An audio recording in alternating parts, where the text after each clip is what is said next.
Hi dears, அஸ்ஸலாமு அலைக்கும். Welcome to ஆஸ்தமிழ். நான் உங்கள் சாயிரா ஆஷிக். நம்ம என்னதான் மாற்றி மாற்றி பலவிதமான சட்னி அரைச்சாலும் ஒரு சில சட்னியை மட்டும் தான் நம்ம வீட்டில் இருக்கக்கூடிய எல்லாரும் விரும்பி சாப்பிடுவாங்க.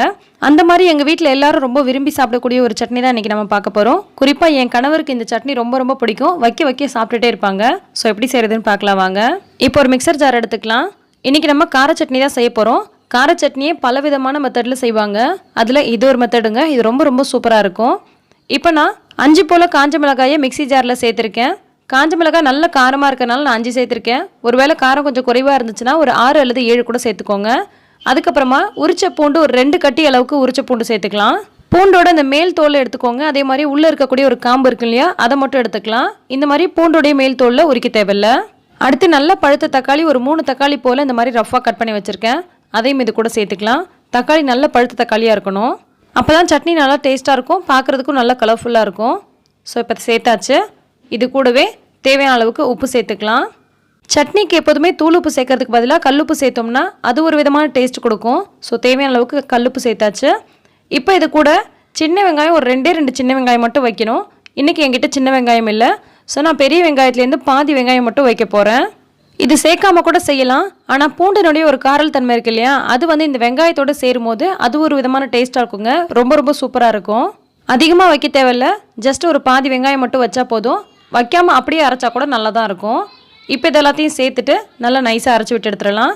எப்போதுமே நம்ம சட்னி அரைக்கும் பொழுது அப்படியே மிக்சியை ஓட்டிகிட்டே இருக்கக்கூடாது. கொஞ்சம் நேரம் ஓட்டணுன்னா கொஞ்சம் நேரம் நிறுத்திட்டு மறுபடியும் அரைங்க. ரொம்ப நேரத்துக்கு ஓட்டிகிட்டே இருந்தீங்கன்னா சட்னியோட டேஸ்ட் கொஞ்சம் வேறு மாதிரி இருக்கும். இந்த சட்னின்னு இல்லை, எந்த சட்னிக்குமே ரொம்ப நேரத்துக்கு மிக்சியை ஓட்டிகிட்டே இருக்கக்கூடாது. இதெல்லாம் ஒரு சின்ன சின்ன டிப்ஸ் தாங்க. இப்போ நம்ம தாளிச்சிக்கலாம். ஒரு கடாயில் தேவையான அளவுக்கு நல்லெண்ணெய் சேர்த்துக்கலாம். இதை நம்ம நல்லெண்ணெய் சேர்த்து தான் தாளிக்கணும். அப்போ தான் நல்லா டேஸ்ட்டாக இருக்கும். கொஞ்சமாக கடுகு உளுத்தம் பருப்பு சேர்த்து பொரிய விட்டதுக்கப்புறமா நம்ம அரைச்சி வச்சுருக்க இந்த கலவை இது கூட சேர்த்துக்கலாம். அதே மிக்சர் ஜாரில் கொஞ்சமாக தண்ணி சேர்த்துட்டு அதையும் இது கூட ஊற்றிடலாம். நிறைய தண்ணி ஊற்றி அலசிடாதீங்க. சும்மா கொஞ்சமாக தண்ணி ஊற்றி அலசி ஊற்றிக்கோங்க. இப்போ இது ஒரு 2லேருந்து 3 நிமிஷம் போல் நல்லா கொதிக்கட்டும். அப்போ தான் அதில் இருக்கக்கூடிய அந்த காரல் தன்மை, அந்த பச்சை வாசனைலாம் போயிட்டு நல்லா சூப்பராக இருக்கும். இதையே நீங்கள் இன்னொரு மெத்தட்லையும் செய்யலாம். தேவையான அளவுக்கு எண்ணெயை வச்சு தாளித்து அப்படியே அந்த சட்னியில் கொட்டிட்டு அப்படியே கிளறிடலாம். இந்த மாதிரி ரொம்ப நேரத்துக்கு கொதிக்க வைக்கும் அப்படின்ற அவசியம் கூட கிடையாது. அந்த மாதிரியும் செய்யலாம். அந்த மாதிரி செஞ்சிங்கன்னா ரோட்டுக்கடை கார சட்னி டேஸ்ட்டில் இருக்கும். ஆனால் இந்த மாதிரி ஒரு 3 நிமிஷம் போல் கொதிக்க வச்சிங்கன்னா இது ரொம்ப ரொம்ப சூப்பராக இருக்கும். இப்போ இது ஒரு 3 நிமிஷம் போல் நல்லா கொதிச்சிருச்சு. இப்போ நம்ம ஸ்டவ் ஆஃப் பண்ணுறதுக்கு முன்னாடி கொஞ்சமாக இது மேலே நல்லெண்ணெய் சேர்த்து ஒரு முறை நல்லா கிளறிட்டு இதை ஸ்டவ் ஆஃப் பண்ணிடலாம். நான் நல்ல காரமான மிளகாய் சேர்த்தேன். ஸோ அந்த சட்னியோட காரல் தன்மையை குறைக்கிறதுக்காக கடைசியாக கொஞ்சமாக நல்லெண்ணெய் சேர்த்துக்கலாம்.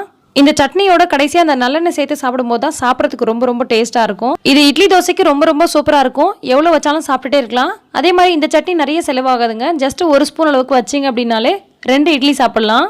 இட்லிக்கோ தோசைக்கோ இந்த சட்னி கொஞ்சம் வச்சுட்டு கூட கொஞ்சம் பொடி எண்ணெய் வச்சுட்டு சாப்பிட்டீங்கன்னா சும்மா வேறு லெவலில் இருக்கும். நிறைய பேர் இந்த சட்னி செஞ்சுருப்பீங்க. ஒருவேளை இந்த மாதிரி செஞ்சதெல்லாம் செஞ்சு பாருங்கள். ரொம்ப ரொம்ப சூப்பராக இருக்கும். இந்த ரெசிபி உங்களுக்கு பிடிச்சிருந்தால் லைக் பண்ணி ஷேர் பண்ணுங்கள். எல்லா புகழும் இறைவனுக்கே. நன்றி.